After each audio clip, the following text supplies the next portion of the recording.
Imagine this. You're in a room full of the most powerful beings in the galaxy. They control entire star systems. They've conquered worlds. They've never lost a war. Then one of them asks a human soldier a simple question as a joke. How many have you killed? What happens next changes everything. The human answers. And in that single moment, the entire galactic empire realizes they've made a terrible mistake. They've awakened something they can't control. Something deadlier than any weapon they've ever built. Here's what shocked billions of people about this story. First, humans weren't supposed to be dangerous at all. Second, one answer revealed a hidden power that terrified entire civilizations. Third, everything the galaxy believed about human weakness was a complete lie. But the truth behind this will shock you even more. Today, we're exploring the Sci-Fi story that became a global phenomenon. A story about what happens when the wrong question gets asked at exactly the wrong time. A story about how one human soldier's honesty nearly triggered a galactic war. Let me show you exactly how this happened. The human sat alone in the briefing room. His name was Marcus. He wasn't special. He wasn't famous. He was just a soldier. A regular human from Earth who had joined the Galactic Federation a few years ago. Nobody paid attention to him. The room around him was enormous. Crystal walls glowed with soft blue light. Holographic star maps floated in the air, showing planets and trade routes and military positions. Outside the windows, you could see space stretching forever. Stars everywhere. Planets in the distance. The infinite darkness of the universe. Marcus felt small. The alien leaders started arriving one by one. They filled the room with their presence. Some were tall. Some were covered in scales. Some had multiple eyes. Some looked almost human, but not quite. They were the rulers of the galaxy. They controlled everything. Military, government, trade, technology, everything. The most powerful one was named Krell. Krell was the commander of the United Galactic Forces. He was 7 feet tall with dark red skin and eyes that glowed like fire. He'd never lost a battle. Every war, every conflict, every military operation he commanded ended in victory for his side. He walked into the room and everyone went silent. Krell looked at Marcus and something shifted in his expression. It was subtle, just a small change in his face. But it meant something. It meant Krell saw Marcus as insignificant. A waste of space. So this is the famous human soldier, Krell said. His voice was deep and filled with amusement. The other aliens around him started laughing. It wasn't kind laughter. It was mocking laughter. The kind that makes you feel small. Marcus said nothing. He just stood there.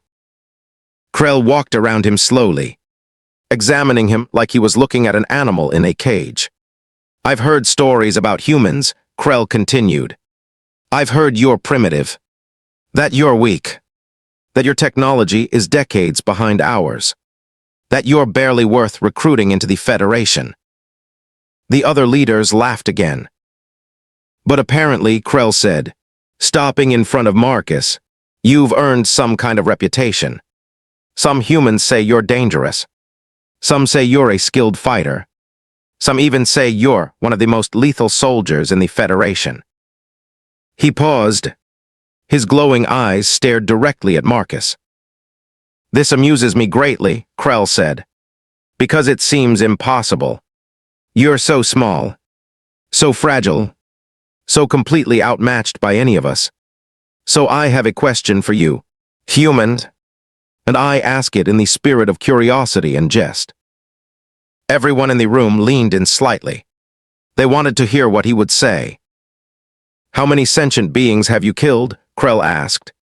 His voice was casual, like he was asking about the weather. In your entire military career. How many? The room went completely silent. This was the moment. This was the question that would change everything. Marcus took a breath. He thought about his answer carefully. He could lie. He could say a small number. He could try to seem less threatening. He could play it safe and protect his reputation. But Marcus was a soldier. Soldiers don't lie under direct questioning. It's not how they're trained. Honesty is a code, a sacred thing in the military. So Marcus answered truthfully. 247, he said quietly. The room exploded. Not with sound, with silence. The kind of silence that's so complete it feels like an explosion. The kind of silence that comes when everyone simultaneously realizes they've made a terrible mistake. Krell's glowing eyes widened. The other leaders stood frozen. Nobody moved. Nobody spoke. The holographic displays flickered, but nobody paid attention. 247. In a single answer, everything changed. Everything the galaxy thought they knew about humans was wrong. Everything they believed about their own power was suddenly questioned. One number. That's all it took. And that's where our story truly begins. The silence lasted for what felt like forever. Krell didn't move. The other leaders didn't move. Even the holographic displays seemed to freeze in place. The entire room was holding its breath. Then Krell spoke again. His voice was different now. Not mocking. Not amused. Careful. You're saying you've killed 247 sentient beings, he said slowly. Like he was repeating the words to make sure he understood them correctly. Yes, sir, Marcus replied. His voice was steady, calm, like he was just stating a simple fact. One of the other leaders stepped forward. His name was Saxthor. He had blue skin and multiple arms. He controlled the largest military fleet in the Federation. Over how long a period? Saxthor asked. 15 years, Marcus said. The room went silent again. Krell began walking around the room slowly. His movements were deliberate, measured. His mind was working through something. You could see it in his face. See him doing math. See him understanding something that terrified him. 15 years, Krell repeated. That's an average of nearly 17 kills per year. 1 every 3 weeks. He stopped. He looked at the other leaders. Do you understand what you're hearing? He asked them. His voice had changed again. Now it carried weight. Authority. Fear. The leader of the merchant fleet, a creature named Vex who resembled an insect, spoke up. It's propaganda. It has to be. Humans are not capable of this kind of lethality. Their biology doesn't support it. Their minds aren't structured for it. Exactly, Krell said. That's what we all believed. That's what all the data shows. That's what all our research concluded. Humans are inferior. Humans are weak. Humans are not a threat. He turned back to Marcus. But you're standing here in front of us. A human. Alone. In a room full of the most powerful beings in the galaxy. And you're telling us you've killed 247 sentient beings. Most of them experienced warriors. Most of them with better technology than yours. Most of them stronger and faster than you are. Krell's eyes glowed brighter. How, he demanded. Marcus answered without hesitation. Efficiency. Training. Preparation. Understanding my enemy. Using their weaknesses against them. Never letting emotion cloud judgment. Patience. The leaders looked at each other. Fear was spreading through the room like a virus. You could see it on their faces. The realization was hitting them all at once. They had made a catastrophic mistake. They had brought humans into their federation thinking they were bringing in a subservient species. A species that would serve them. Help them with manual labor. Be grateful for the opportunity to join the galactic community. But what if they were wrong? What if humans weren't weak? What if humans were something far more dangerous than anyone had ever realized? Krell looked at the holographic displays, military reports, trade data, population statistics, all showing the Federation's strength and security. How many humans are currently in the Federation? He asked. One of his aides checked the data. Approximately 50,000, sir, scattered across various military positions, trade outposts, and research facilities. 50,000. That number hung in the air like a threat. And how many of them are soldiers? Krell continued. Approximately 1,500, sir. Krell closed his eyes. When he opened them again, his gaze was fixed on Marcus. If one human can kill 247 beings in 15 years, then what could 1,500 humans accomplish? What would they be capable of if they worked together? What would happen if they decided they weren't happy being part of our Federation anymore? The question nobody wanted to ask had finally been asked. And suddenly, every being in that room understood something that would change the balance of power in the entire galaxy. Humanity wasn't weak at all.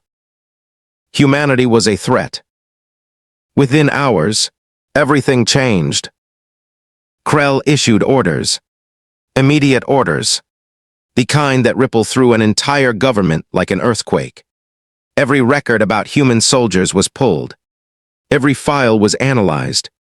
Every report was examined with new eyes. What they found terrified them even more. Marcus wasn't an anomaly. He wasn't an exception. He was actually average. The data showed that human soldiers across the Federation had similar kill counts. Some had more, some had fewer, but the pattern was consistent. Humans were efficient killers. Methodical, disciplined, deadly. But there was something else in the data that made the alien leaders even more concerned. Humans kept detailed records. Marcus's file showed not just his kills, but his reasoning, his tactical analysis, his strategic decisions, his psychological profile. Humans documented everything. They learned from their experiences. They improved their techniques. Other species didn't do this. Other species relied on instinct, on raw power, on superior technology. But humans learned. Humans evolved. Humans adapted. It was a terrifying combination. Saxthor presented his findings to the Council.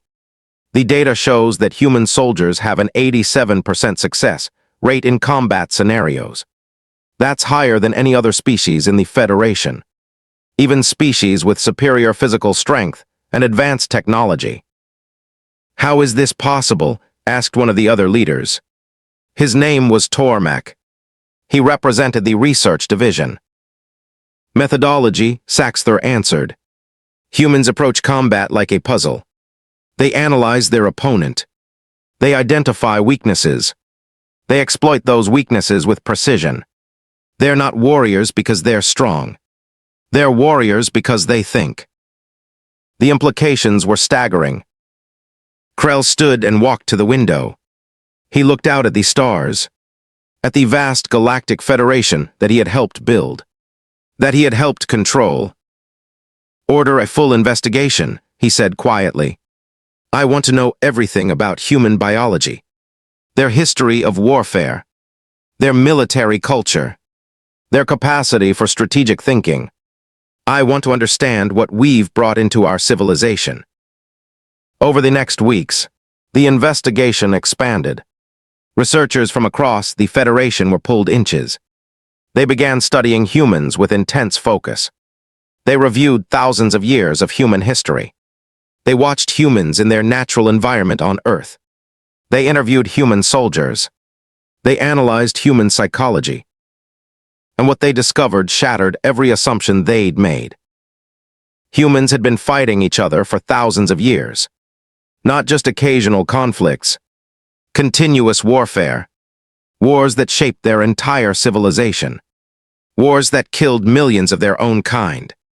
Wars that lasted decades. Wars that consumed entire generations. Other species couldn't understand this. How could you fight your own kind so brutally? How could you kill millions of your own people and continue existing as a society? But humans did it. Regularly. Throughout their entire history. It meant something. It meant humans were built for conflict. Built for survival. Built for war. One researcher named Liz discovered something particularly disturbing. She was studying human culture, human art, human literature. She found that humans didn't just engage in war. They celebrated it. They wrote stories about war heroes. They made movies about battles. They turned killing into art form and entertainment. They don't just fight because they need to survive, Liz reported to Krell. They fight because they enjoy it. War is part of their culture, part of their identity. It's woven into their entire civilization. Krell listened to this in silence. And there's something else, Liz continued. Humans have developed something other species haven't.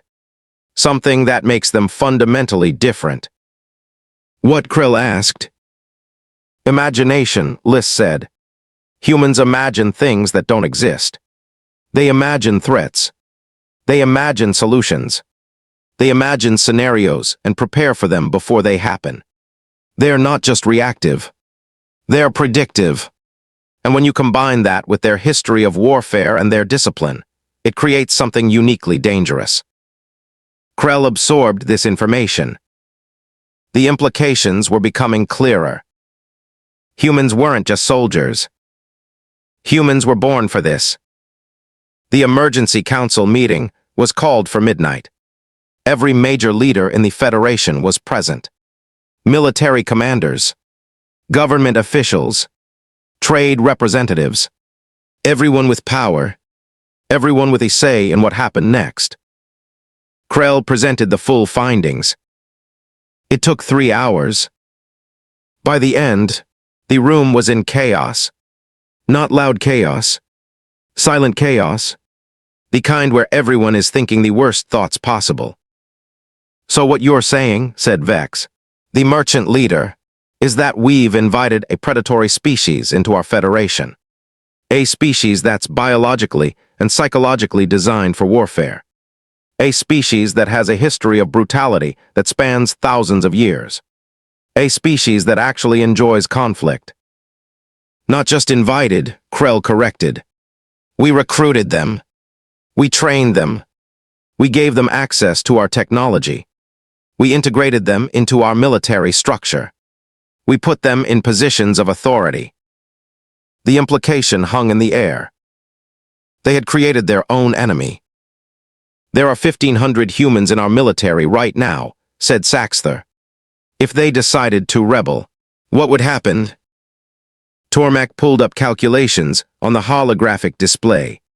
Based on their proven efficiency ratios and their knowledge of our systems, human rebellion could potentially kill between 20 and 30 million beings before we could stop them. 20 to 30 million. What about on Earth? Asked another leader. How many humans are on their home planet? The answer came back immediately. 8 billion. 8 billion humans. All living on a single planet. All with the same biological potential. All with the same capacity for warfare. We need to address this immediately, Vex said, his voice sharp. We need to either remove all humans from the Federation, or we need to disable them somehow. Genetic modification. Neural implants. Something. That's genocide, said a younger council member named Iris. She represented the progressive faction in the Federation. We can't commit genocide. It violates every law we have. Every ethical principle we've established. Ethics won't matter if they kill us all, Vex shot back. But they haven't killed anyone yet, Iris argued. Marcus answered a question honestly. That's not a threat. That's integrity. We're talking about eliminating an entire species because we're afraid of what they might do. That's not justice. That's paranoia. The debate escalated. Voices got louder. Positions hardened. The Federation was splitting. Half wanted to eliminate humans as a threat. Half wanted to treat them as equals. Then Krell did something unexpected. He asked to see Marcus again. The human soldier was brought into the council chamber. He stood alone in the center, surrounded by all the most powerful beings in the galaxy. They were all looking at him, analyzing him, trying to see the monster they believed he was. But Marcus didn't look like a monster. He looked like a regular person. Calm, composed, waiting. Marcus, Krell said, based on everything you've heard, based on everything this council knows about your species, do you believe humanity is a threat to the Federation? Marcus took a moment to think about the question. No, sir, he answered. Why not? Krell pressed. Because humans want the same things you do, Marcus said. We want safety for our families. We want stability. We want prosperity. We want peace. We've fought so many wars against ourselves that we've learned something. War costs too much. It destroys too much. We are here in the Federation because we want to be part of something bigger. We want to contribute. He paused. We are not trying to take over, he continued.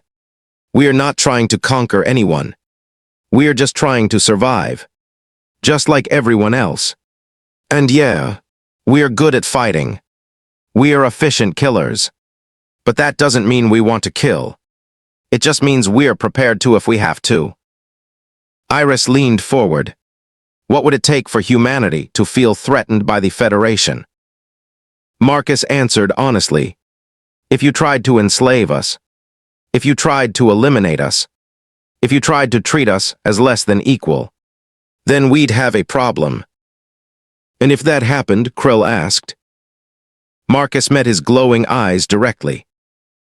Then you'd understand why the question you asked was so frightening, Marcus said. Because 247 kills in 15 years would look like a warm-up. The room went absolutely silent.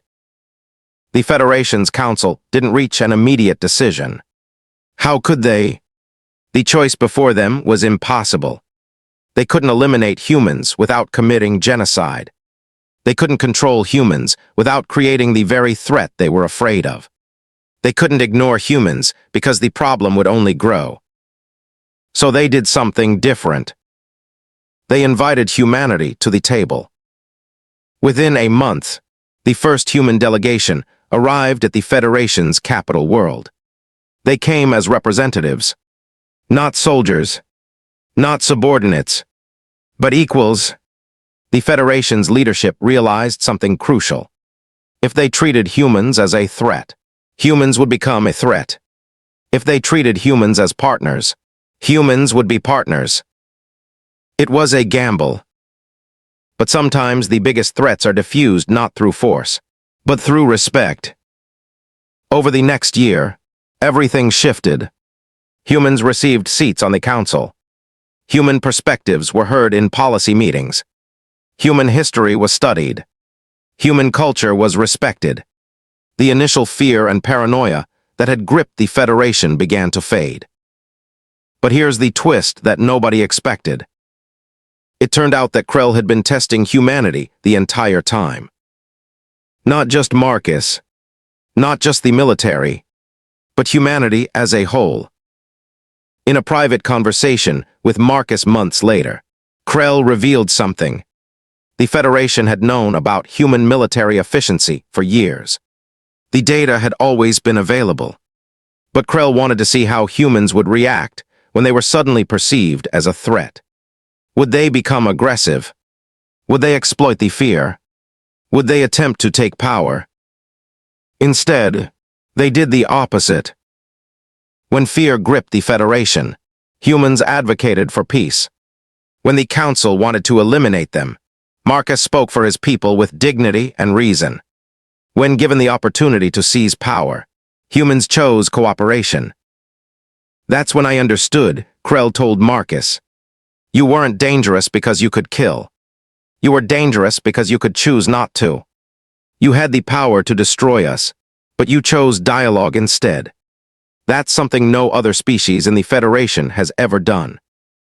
Marcus realized in that moment that the entire encounter had been a test, not just of human capability, but of human character. And somehow, against all odds, humanity had passed. What shocked billions of people about this story wasn't just the revelation of human lethality.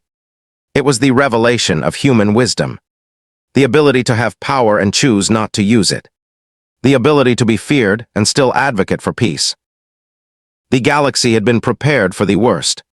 Instead, they discovered something better. A species that could be trusted with power because they understood its cost.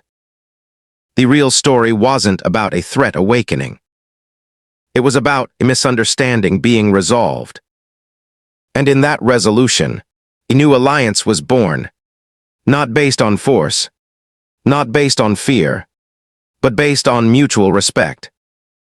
Marcus became known throughout the Federation as the human who answered the question that changed the galaxy. But what he was really known for was something different. For choosing words over weapons. For choosing peace over power. For choosing to be the kind of human that made the entire Federation stronger.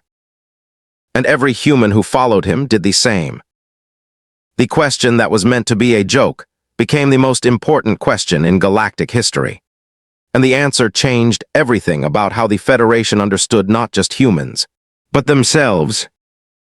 Here's what most people miss about this story. The real threat was never human military power. The real threat was human potential. Humans brought something to the Galactic Federation that had been missing. Humans brought imagination. Humans brought innovation. Humans brought a new way of thinking about problems. Within 5 years of joining the Council, humans had pioneered 3 new technologies that revolutionized space travel. They'd solved logistical problems that had stumped the Federation for centuries. They'd brought fresh perspectives to diplomatic conflicts that had seemed unsolvable. All because they were allowed to contribute as equals. The twist that nobody saw coming was that fear created opportunity. When the Federation was afraid of humans, they had to understand them. When they understood them, they realized how valuable they actually were. It's a lesson that echoes beyond this one story. In real life, in real organizations, in real relationships, fear blocks understanding. But the moment you choose to understand instead of fear, everything changes. This story became a symbol. It showed that different doesn't mean dangerous. It showed that power without purpose is pointless. It showed that the best way to turn an enemy into an ally is to treat them with respect. If this story opened your eyes to something new, that's exactly what it was supposed to do. So here's what you learned today. First, the question changed everything. A simple question revealed hidden truths that nobody expected. Second, fear nearly destroyed the possibility of peace before it could begin. Third, respect and dignity can transform potential enemies into powerful allies. These lessons matter beyond fiction. They matter in real life. If you found this story as gripping as millions of others have, hit that like button. Subscribe to the channel so you never miss another story like this one. And drop a comment telling me what shocked you most about this narrative. But here's something deeper. If you want to dive even further into HFY, SC, IF, stories that explore what makes humanity special, I'm putting together an exclusive collection. Stories that examine human resilience, human innovation, and human potential. Stories that make you think about what we're really capable of. You can access the full collection plus exclusive behind-the-scenes content by subscribing to our newsletter. The link is in the description below. Plus, early subscribers get access to next week's story before it goes live on YouTube. One final question for you. If you were in Marcus's position, facing all those powerful beings, would you have answered honestly or tried to protect yourself? Comment below. Your answer might shape the next story we create. Thanks for watching. Stay curious. Stay human.